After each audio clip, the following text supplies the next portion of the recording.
Hi, my name is Andrea Beatriz Arango, and I'm at the 2025 National Book Festival. I write middle grade novels in verse. They all have Puerto Rican main characters, and they usually deal with topics like mental health, family, friendship, and just learning how to advocate for ourselves and ask for help when we need it. When it comes to my writing process, I am very much an outliner. I create really extensive, like 15-page outlines before I sit down to draft a story.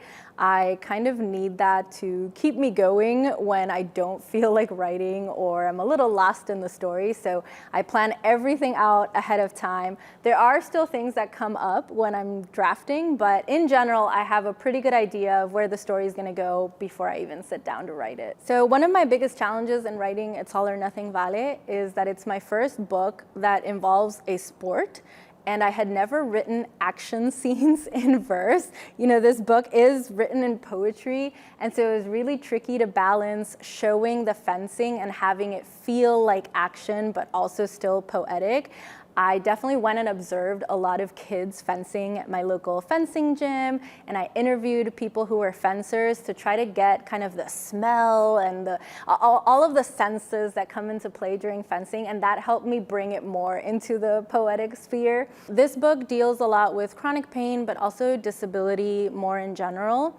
And I think it can be really hard sometimes for older generations to use the same terms that younger generations are using.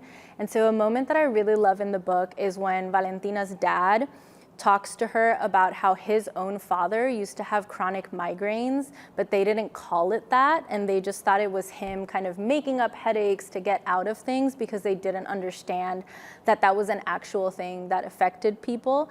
And so it was a really genuine, honest, like vulnerable conversation between the two of them, where he kind of tried to say, I see you, I see that you're going through something similar, and that scene is one of my favorites in the book.